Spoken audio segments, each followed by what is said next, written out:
सर्वेषां स्वस्तिर्भवतु सर्वेषां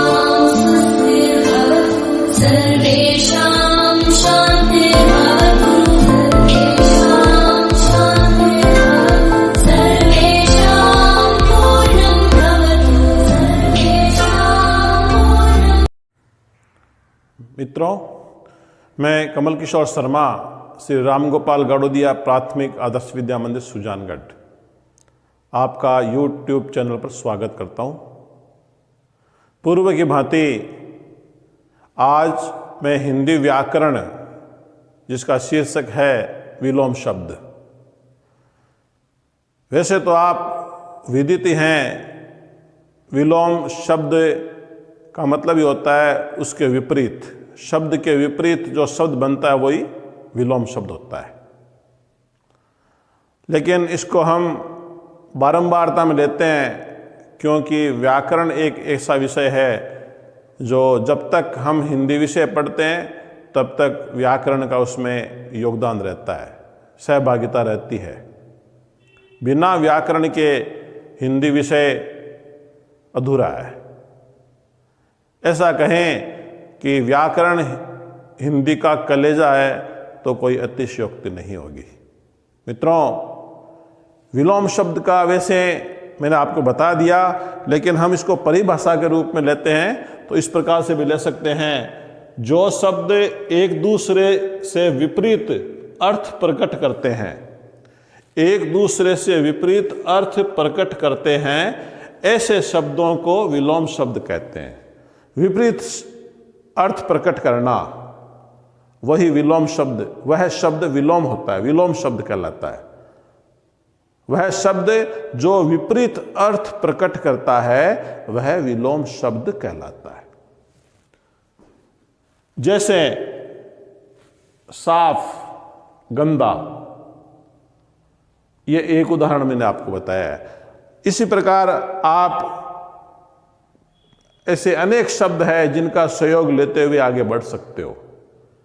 कुछ शब्दों का मैं उपयोग कर रहा हूं समझाने की दृष्टि से। उन शब्दों को समझ करके आप स्वतः ही अपने विवेक से भी अनेकानेक ऐसे शब्द हैं जो इस श्रेणी में आते हैं, आप उसका गहनता से अध्ययन कर सकते हो। जैसे काला, काला शब्द है तो इसका विलोम क्या होगा? गोरा। जैसे ऊंचा है, ये एक शब्द है ऊंचा, ऊंचा, तो इसका विपरीत शब्द क्या होगा? नीचा। कोमल, कोमल का विपरीत शब्द होगा कठोर। जैसे हम कोई भी कोमल वस्तु है, मुलायम वस्तु है, जैसे रसगुल्ला है, सॉफ्ट है, मुलायम है एकदम, हाथ मिलते इस रुई की तरह होता है। तो रुई को मान लीजिए, रसगुल्ले को मान लीजिए, तो वह है कोमल। ऐसे ही जो ठोस पदार्थ है, जैसे पत्थर है या बाट है लोहे का, तो उसको हम कठोर कह सकते हैं। जैसे प्रसन्न, किसी आदमी का हम चेहरा देख करके हम ऐसा एहसास करते हैं कितना ये प्रसन्न लग रहा है। एक आदमी ऐसा होता है जिसका चेहरा देख करके हम ऐसा महसूस करते हैं कि ये कितना अप्रसन्न लग रहा है, कितना गंभीर लग रहा है। तो प्रसन्न, अप्रसन्न, पूर्ण, पूर्ण यानी पूरा, जो अधूरा रहता है उसे हम अपूर्ण कहते हैं। मित्रों, मेरा कहने का मतलब है कि इन उदाहरणों के द्वारा हम एक समझ सकते हैं कि विपरीतार्थ, एकदम विपरीत, वही विलोम शब्द है। इसी प्रकार हम इन उदाहरणों के द्वारा भी समझ सकते हैं। आना, कोई आ रहा है, हम कहते हैं कि वो आ रहा है, जा रहा है। आना और जाना।